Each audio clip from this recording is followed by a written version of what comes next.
사실 사람으로서 도저히 할 수 없는 일들을 서슴없이 행하는 많은 사건들의 얘기를 듣게 됩니다. 최근에 이슈가 되었던 어금니 아빠가 딸과 함께 딸을 이용하여 저질렀던 말도 안 되는 사건들을 비롯하여 어린 여중생이 초등학교 아이를 납치하여 유인하여 살인하고 유기까지 하는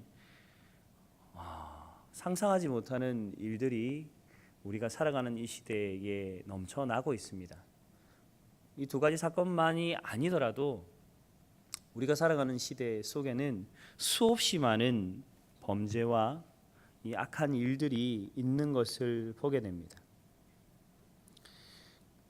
세상 살아가는 사람으로서 그 일들을 바라보는 것조차 사실 굉장히 힘든 일이고, 그것들을 바라보며 한탄스럽고 답답한 것은 당연할 터인데, 그리스도인으로서 이 땅에 하나님의 부르심을 받아 하나님의 사명을 가지며 살아가는 우리가 그러한 것들을 바라볼 때 사실 그 속에 그 이면에 역사하고 있는 악한 세력들, 성경은 그것을 음부의 권세라고도 하고 미혹하는 사단과 악한 영들의 영향이라고도 하는 그 영역 가운데에 세상이 얼마나 큰 영향력 속에 묶여 있는지를 보게 됩니다.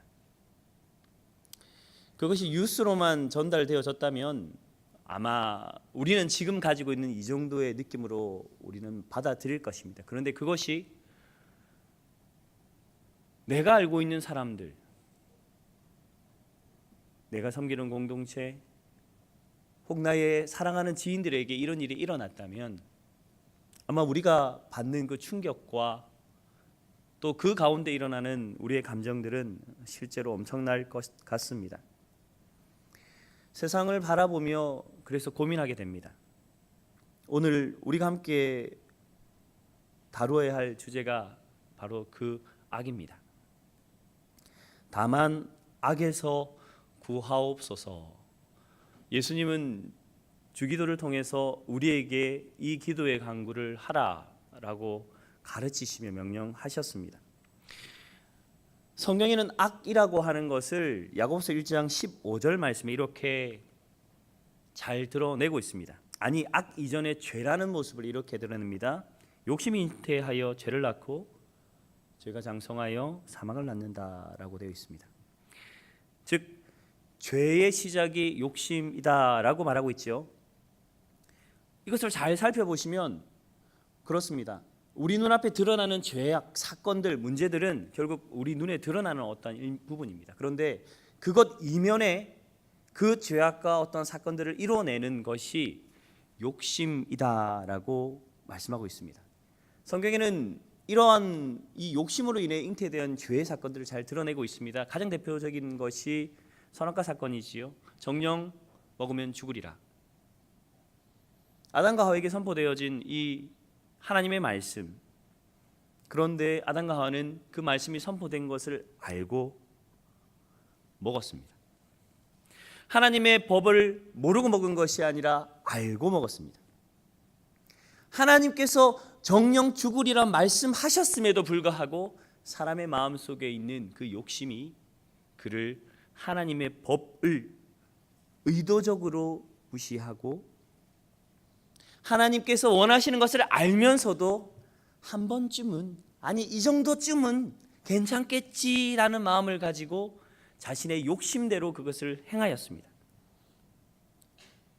사실 아담과 하와가 자신이 죽을 것이다 라는 확신이 있었다면 먹지 않았을 것입니다. 자세히 곰곰이 보면 아담과 하와는 안 죽을걸? 죽지 않을 거야. 설마 죽겠어? 이런 마음으로 하나님께서 주신 그 약속에, 아니 그 명령 앞에 하나님의 언약의 말씀을 의도적으로 무시하였던 것 같습니다. 사실 우리에게도 그런 모습이 있습니다. 신앙의 삶의 모습들 속에 하나님께서 명확하게 말씀하신 것들 앞에서조차도 우리는 뭐 이번 한 번쯤이야. 괜찮겠지 뭐 지금까지 잘 했잖아. 이 정도로 큰 문제 있겠어? 라고 하며 스스로 우리가 가진 욕심과 욕구를 가지고 하나님의 법이 무엇인지 알면서도 의도적으로 죄를 범하고 있는 것입니다. 이것이 죄입니다. 그런데 악이라는 것은 이러한 의도적인 욕심의 결과물로 나오는 이 죄악이 끊임없이 반복되는 상황, 즉 이 죄가 브레이크가 걸리지 않는 상황으로 계속적으로 만들어지는 상황을 악이다라고 성경은 규정하고 있는 것이죠. 성경에 보면 또 한 사람, 이 죄에 빠져 있는 사람을 돌아보게 됩니다.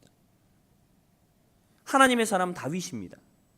다윗이 어떤 상황에서 이 죄악에 빠졌을까요? 여러분 떠올라지는 스토리가 있습니까? 어떤 사건이 떠올라지십니까?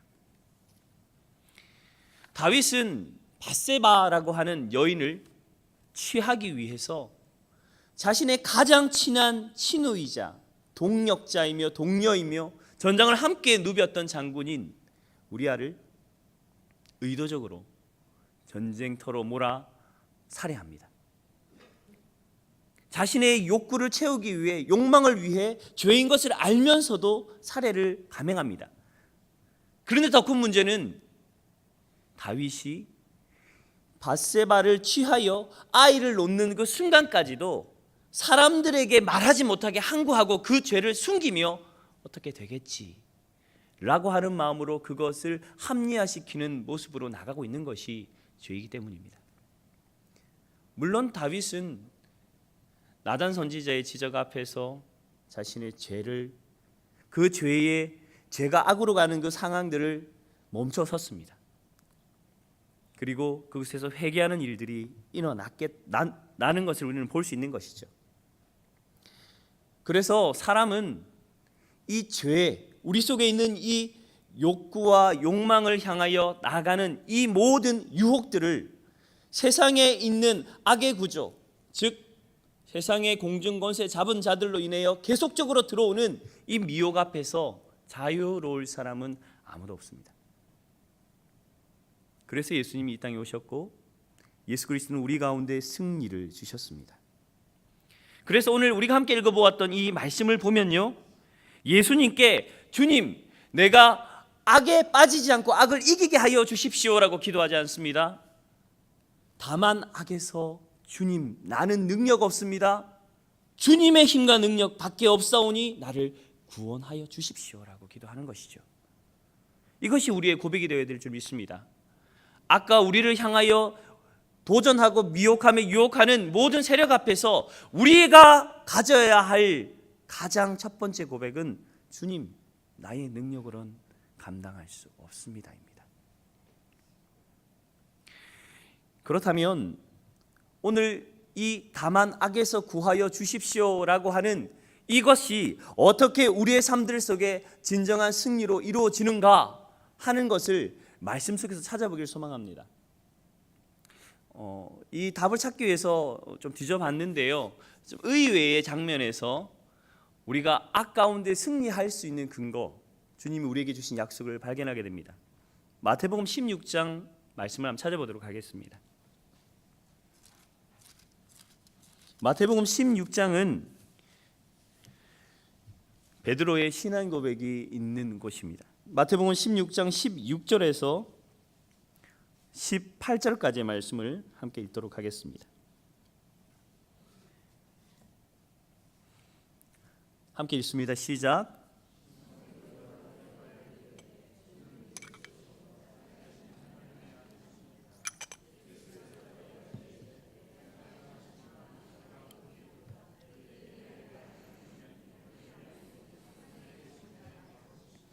또 내가 내게 이르노니 너는 베드로라, 내가 이 반석 위에 내 교회를 세우리니 음부의 권세가 이기지 못하리라.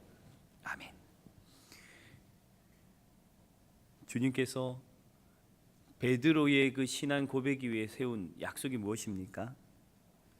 음부의 권세가 이기지 못하리라 라고 하신 그 약속이 우리에게 주어져 있다는 것이죠. 그 기초가 주는 그리스도시요 살아계신 하나님의 아들이시니라 라는 이 고백이 우리 가운데 참된 승리의 능력이 될 줄 믿습니다. 우리가 음부의 권세를 이겨나갈 수 있는 유일한 힘과 우리의 권세의 근거, 그것은 예수 그리스도이십니다. 우리가 그 고백을 가지고 이 땅 가운데서 우리에게 맡겨진 이 삶들을 살아갈 때에 음부의 권세 가운데 주 예수의 이름으로 승리하는 여러분 되기를 주님의 이름으로 축원합니다. 또한 주님께서는 이 음부의 권세를 이길 수 있는 방법을 바로 다음 절 19절에 우리에게 잘 설명해 주고 계신데요. 19절의 말씀을 통하여 그럼 어떻게 주님은 그 음부의 권세를 이길 수 있는 능력을 우리를 통해 나타내시는가 하는 것을 한번 살펴보도록 하겠습니다. 19절의 말씀을 읽도록 하지요. 시작. 내가 땅에서 무엇이든 매면 하늘에서도 매일 것이요 내가 땅에서 무엇이든지 풀면 하늘에서도 풀리리라 하시고 아멘.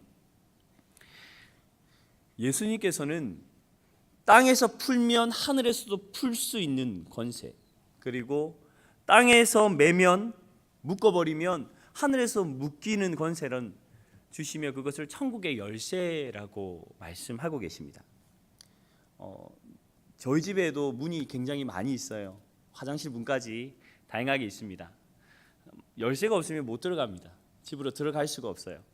그래서 입구부터 사실 열쇠가 있어야 들어갑니다. 열쇠가 있으면 들어가고 나가고 열고 닫고 하는 것이 자유롭습니다. 쉽게 똑같이 설명되어 있지요.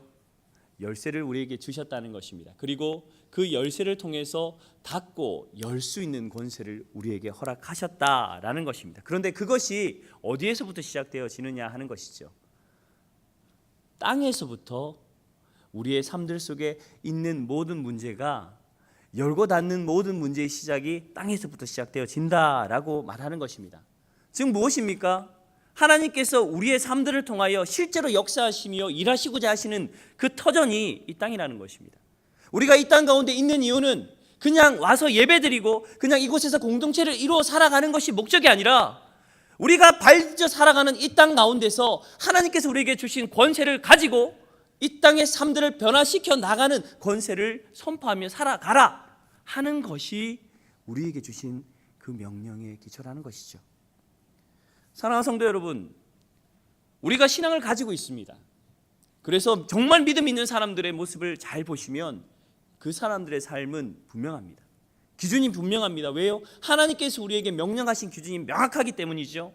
그러한 사람들의 삶은 결코 나태하거나 게으를 수 없습니다.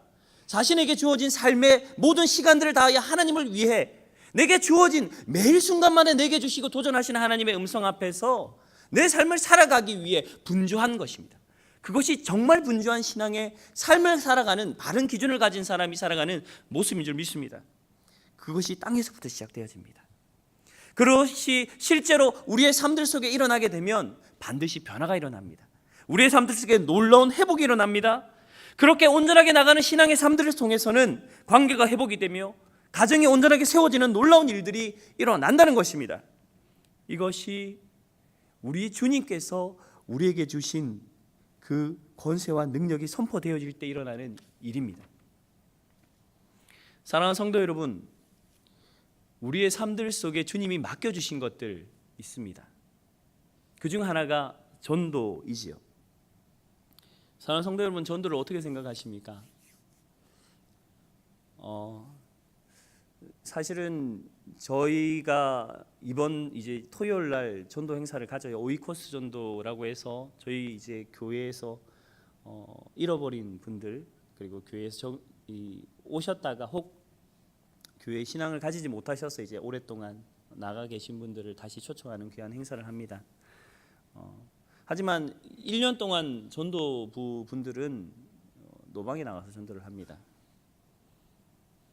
근데 사실 노방에서 만나는 사람들을 전도를 할 때 보면 뭐 외모가 좋거나 많이 가졌거나 뭔가 좀 갖춰져 있는 사람들만이 있지는 않아요. 어떻게 보면 연약한 분들도 있고 몸에 장애가 있고 가난한 사람도 있습니다. 그런데 전도할 때에 그 사람 한 명 한 명을 전도할 때에 그 사람이 가진 외모, 그 사람이 가진 장애를 바라보며 저 사람은 아니고 이 사람은 전도할 수 있어라고 기준을 정할 수는 없습니다. 전도하는 현장 가운데 한 영혼 한 영혼이 다 하나님께서 정말 바라보시고 돌아오기를 원하시는 영혼이라는 것을 우리는 알기 때문입니다. 그래서 품습니다. 어떻게든지 주님 앞에서 그 영혼을 구원하기 위해서 우리는 나가서 그리고 그들을 교회로 인도하죠. 물론 교회에 모시고 오는 것이 전도의 다는 아닙니다. 우리의 삶들 속에서 우리가 걸어가는 길 가운데서 만나는 사람들 중에 어느 누군가가 넘어져 있고 슬퍼하고 있고 아파하고 있고 삶의 문제들로 인하여 힘들어하고 있을 때에 손을 내밀어주고 내 삶들 속에 소망 주신 예수 그리스도를 통해서 그들에게 삶의 소망을 던져주고 회복을 이야기하고 그들의 삶들을 하나님께로 비추어 보여주는 것, 손을 내밀어주는 것, 그것이 실제 전도의 본질이라는 것이죠. 그런 마음들이 우리 속에 사실 있어야 됩니다. 베드로도 동일하게 그렇게 사역을 했지요. 성전에 올라가는 가운데 미문에 앉아있는 한 사람을 향하여 손을 내밉니다. 뭐라고 합니까? 근가하면 내게 없거니와 내 심령 속에 뜨겁게 불타오는 예수 그리스도의 이름으로 손을 내밀었을 때 그 사람을 일으켜 그 사람의 모든 것이 회복되는 일들을 성경을 통해 우리는 볼 수 있습니다. 이것이 전도입니다. 물론 베드로가 그 사람의 그 모든 결핍들을 해결한 것이 아닙니다. 그는 그 가슴 속에 있는 예수 그리스도로 그 이름으로 말미암아 손을 내밀었을 뿐인데 하나님은 그 베드로의 손을 통해서 그 사람의 연약함을 회복시켜 주시는 놀라운 일들을 우리는 성경을 통해 볼 수 있기 때문입니다. 사랑하는 성도 여러분, 우리가 왜 이 땅 가운데 그리스도의 사람으로 살아가고 있습니까? 무엇을 위해 살아가고 계십니까? 우리의 삶들 속에 회복해야 될 작은 한 부분, 구령의 열정이 회복되는 우리의 고백이 다시 있기를 주님의 이름으로 축원합니다. 왜 그럴까요? 왜 이런 전도라는 것이 우리가 왜 세상 가운데 그런 영향력이 그렇게 흘러가야 할까요? 왜냐하면 서두에도 말씀드렸지만 세상은 음부의 권세의 영향력 속에 놓여져 있기 때문입니다. 주님께서는 주는 그리스도시요 살아계신 하나님의 아들이십니다라는 베드로의 그 고백 위에 음부의 권세를 이겨낼 수 있는 권세를 우리에게 허락하셨지요. 그 권세를 가지고 우리에게 세상 가운데서 그 권세를 사용하여 하나님의 영향과 나라와 영광과 의와 정의를 이루어 나가라 라고 하신 것이 주님의 명령이라는 것입니다. 그것이 사명입니다. 그것이 우리를 이 땅 가운데 살아가게 하는 하나님의 뜻이라는 것입니다. 언젠가부터 우리 속에 이 사명이 없어졌다면 주님 앞에 다시 우리의 눈을 돌리는 여러분 되기를 소망합니다. 세상 가운데 악이 가득합니다. 세상 가운데 그런 문제들이 가득합니다. 그래서 교회는 고민해야 됩니다. 세상을 향해서 무엇을, 우리의 교회가 이 땅 가운데 무엇을 해나갈 것인가, 나의 삶을 통하여 무엇을 이뤄나갈 것인가를 통해 하나님께 묻고 간구함으로 나가야 한다는 것입니다. 그것이 작은 한 부분으로 드러난 것이 전도입니다. 오늘 우리가 함께 읽었던 이 본문은 그래서 이 음부의 권세를 이길 일들에 대하여 말씀하시며 천국의 열쇠라고 우리에게 말씀하시는 것들을 통하여 그렇다면 어떻게 우리에게 주신 권세를 쓸 것인가에 대한 내용을 19절에 말씀하고 있습니다. 예수님께서는 하나님의 교회는 기도하는 집이다라고 말씀하시고 하나님의 교회로 세워진 우리 또한 우리의 영혼을 향해 하나님께서 지속적으로 기도하고 주님과 함께 교제하는 일들을 통하여 우리를 인도하신다는 것을 우리는 잘 알고 있습니다. 그 기도를 통해서 19절의 말씀은 땅에서 풀면 하늘에서도 풀릴 것이고 땅에서 묶으면 하늘에서도 묶여진다는 권세로 우리에게 선포하고 계시죠.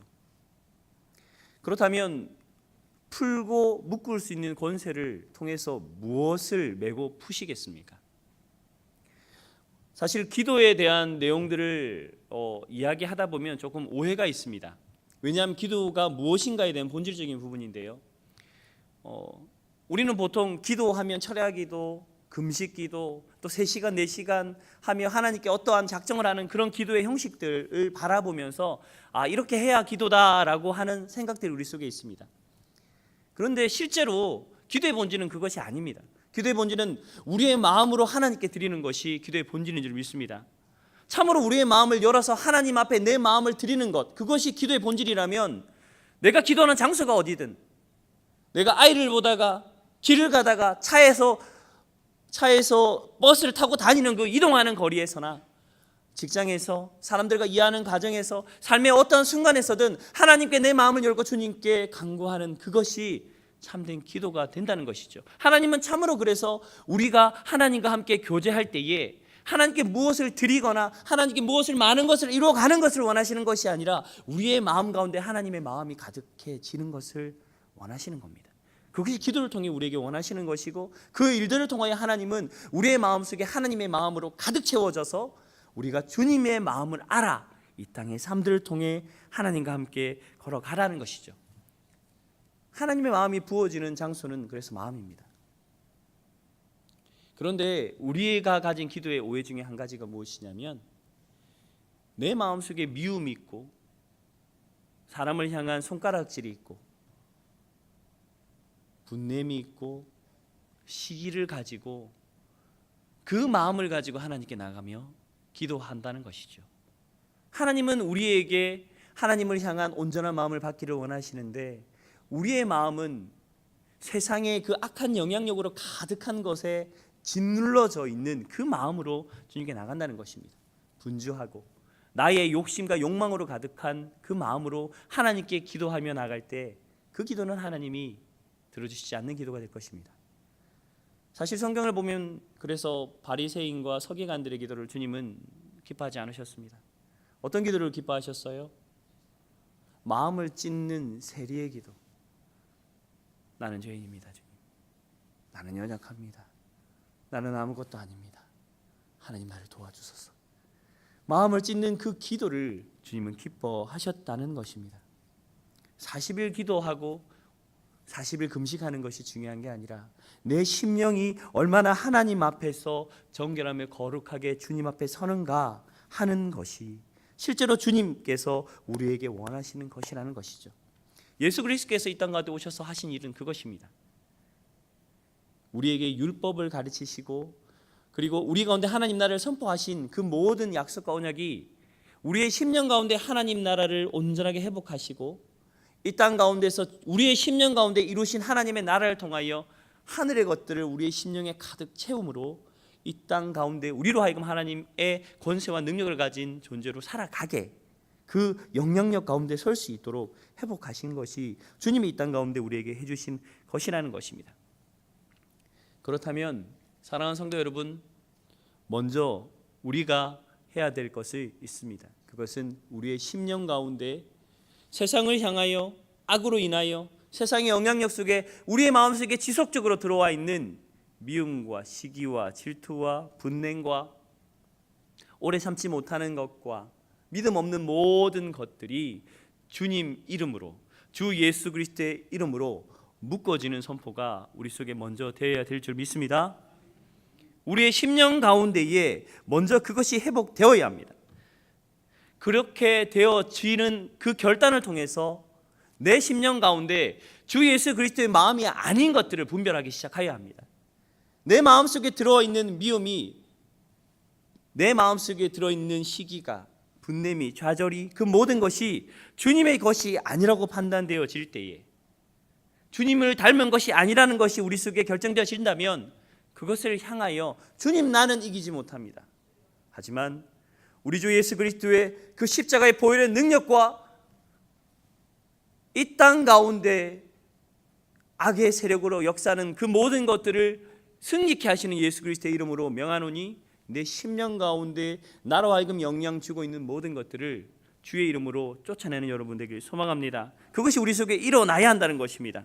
우리 주변을 잘 보면요, 그런 감정을 가슴에 아주 오랫동안 품으면서 살아가는 그리스도인들을 많이 보게 됩니다. 그리고 그것을 해결하려고 발버둥 칩니다.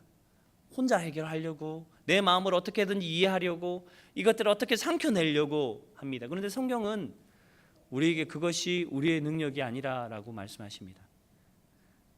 주 예수 그리스도께서 우리에게 주셨던 그 모든 것들로 우리를 향하여 주는 그 악한 영향력에 대하여 대적하는 일들은 우리의 힘이 아니라 주의 권세임을 믿습니다. 주 예수의 권세가 우리 가운데 그렇게 선포되어져야만 우리의 심령 가운데에 온전한 일들이 일어나게 될 줄 믿습니다.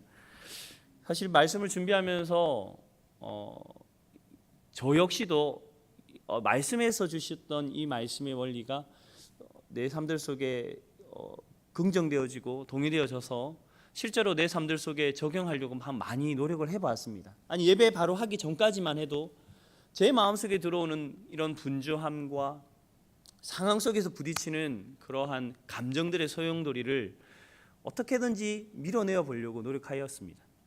쉽지 않네요. 어렵습니다. 그런데 제가 한 가지 경험한 것은 내가 주님 앞에 잠잠히 나와서 주님 힘드네요라고 말씀을 드릴 때 성전 예배당 제일 뒤편에 앉아서 제가 설교를 하기 위해 나오기 전 잠깐 5분 전에 주님께 간구하였을 때 주셨던 그 성령의 위로하심과 힘과 그 은혜가 나로 하여금 그것을 내 심령 속에서 몰아내는 것을 경험하였습니다.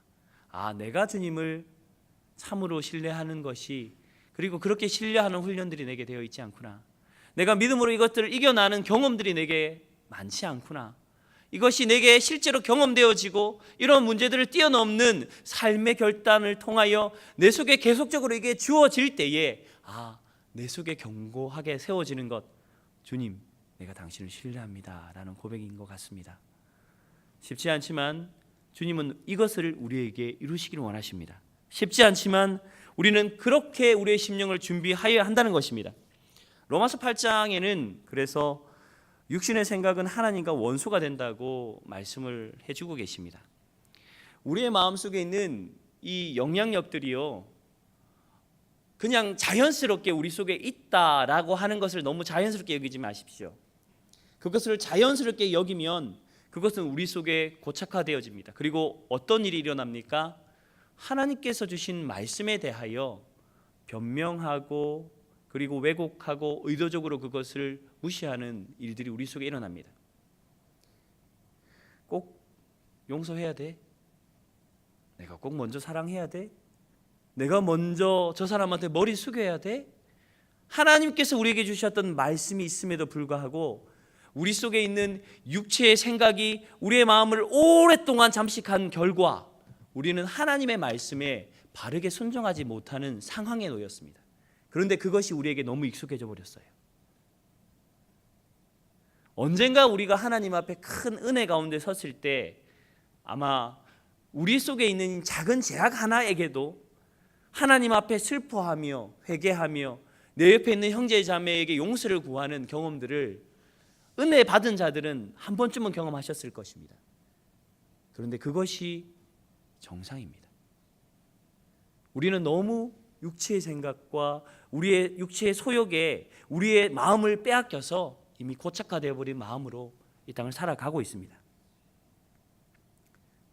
성경은 우리 가운데에 이 육체의 소욕, 즉 음행과 더러움과 호색과 갈라디아서 5장에 나와 있는 이 육체의 행실을 벗어버리고 성령으로 하여금 주신 하늘의 열매를 우리로 하여금 맺게 하여야 된다라고 말씀하시는데요. 갈라디아서 5장 말씀을 한번 찾아보도록 하겠습니다. 갈라디아서 5장 말씀입니다.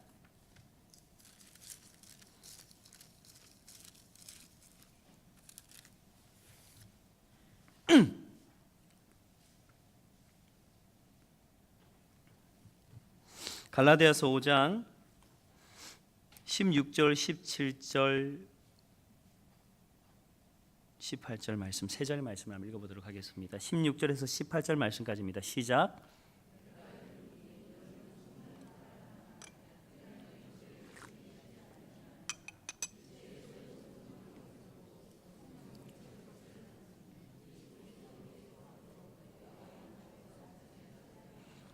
너희가 만일 성령의 인도하시는 바가 되면 율법 아래 있지 아니하리라. 아멘. 성령께서 우리의 심령 가운데에 일하시는 것, 그것이 우리가 간구하여야 할 것입니다. 우리가 이 땅 가운데 소망하며 간구하여야 될 것, 육체의 생각과 소욕을 묶어내는 것과 또 이 땅 가운데 하나님께서 하늘로부터 부어주시는 그 성령을 간구함으로 우리의 삶들 속에 풀어내는 일들이 우리 속에 함께 이루어져야 합니다. 왜 그럴까요? 왜냐하면 우리의 심령 가운데 하나님께서 주셨던 그 성령의 열매들이 우리의 심령 가운데 채워지는 것들을 통해서 하나님께서 주신 그 성령의 열매가 우리의 마음을 풍성케 하고 우리의 마음을 세상과 악의 영향력에서 이겨내게 하시는 것입니다. 그래서 죄송합니다. 우리의 마음속에 슬픔이 가득할 때 성령의 기쁨이 그 슬픔을 대신하여 우리의 마음을 기쁨으로 인도하시고, 우리 속에 분쟁이 가득할 때에 하늘의 화평이 우리의 심령을 붙들어 하나님의 화평으로 풍성하게 하시고, 우리의 마음속에 조급함으로 하나님의 뜻을 기다리지 못하는 우리의 연약함들이 우리 속에 가득해질 때에 성령은 인내하는 것들을 통하여 우리를 인도하시며 보호하시고, 내 뜻과 내 욕망에 사로갇혀서 나의 뜻 이루기 위해 내 삶들을 살아가고 세상의 가운데 하나님 주셨던 모든 것을 팽개쳐 버리며 살아갈 때에 우리의 삶들 속에 자기 자신의 삶을 절제함으로 주님의 뜻을 이루어 가시는 것을 우리는 우리의 심령 가운데 채워 나가야 할 줄 믿습니다. 우리의 삶들 속에 성장과 성숙, 그래서 우리는 너무너무 그러한 것들을 갈망합니다. 열매 맺는 거 너무너무 갈망하는데요, 사실 열매 맺는 것의 가장 중요한 원리는 열매가 아니라 나무입니다. 이 땅에 뿌리 박고 있는 우리의 삶이 주님 앞에서 건강하게 자라나면 열매는 건강한 나무에서 자연스럽게 맺혀지는 것이 실제 원리입니다. 요한복음 5장에는 그래서 예수님은 내 안에 거하라 라고 하며 포도나무 비유로 우리에게 열매 맺는 것의 비밀을 말씀하고 계시는 것이죠. 그렇게 주님 안에 거하는 자, 주님 마음을 그 마음에 품은 자, 그 주님의 마음을 이 땅 가운데 품어 알고 그 향기를 흠뻑 그 인생과 마음 가운데 가득 채운 사람들은 그래서 용서하고 섬기고 존중하고 또 그 마음의 내면이 풍성하여지는, 그리하여서 시냇가에 심은 나무가 시절을 따라 열매 맺는 것과 같이 그 심령 가운데 뿌리 내린 그 은혜로 말미암아 그 삶이 풍성한 열매로 아름답게 세워지는 것입니다. 육체의 것을 걷어내지 않으면, 육체의 소욕을 우리의 마음속에 여전히 둔다면 우리 속에 나올 것은 여전히 나오는 분냄과 호색과 음행과 더러움과 주술과 원수 맺는 것과 분쟁과 시기와 당짓는 것과 분열과 이단과 투기와 술 취함과 방탕함과 라고 말하고 있는 그 모습만 드러나게 됩니다. 우리는 연약합니다. 우리는 능력이 없어요.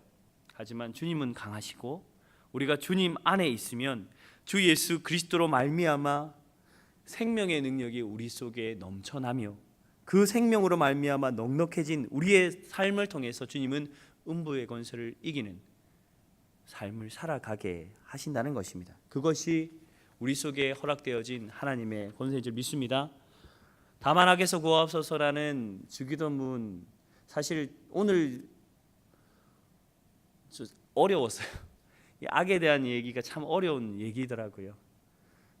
제가 나누었던 이 얘기가 사실 악에 대한 모든 것을 다 설명할 수는 없습니다. 아주 작은 한 부분들에 대한 내용이겠지만 우리가 할 수 있는 것, 세상의 정의를 외치고 세상을 변화시키는 것, 지금 우리가 할 수 있는 건 아니잖아요.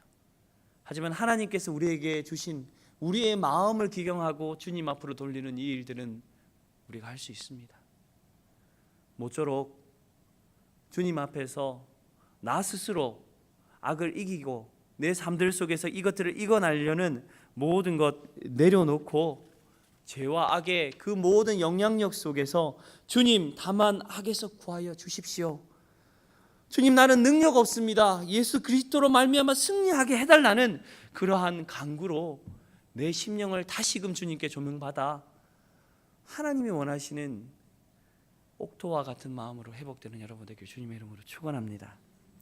베드로에게 승리를 약속하신 그 예수 그리스도의 약속이 우리 속에 참된 권세와 능력으로 선포되어지는 인생 살아가시는 모두 되기를 소망하고, 그 권세로 우리의 삶들 속에 우리가 하늘에서 땅에서 묻고 풀 때에 하늘에서 묻고 풀리는 그 권세가 무엇인지도 경험하며 삶들 속에 그 주님을 더 신뢰하며 내 삶들 속에 주님이 풍성하게 주시는 것들을 맛보는 귀하고 복된 인생 살아가는 여러분 되길 주님의 이름으로 축원합니다.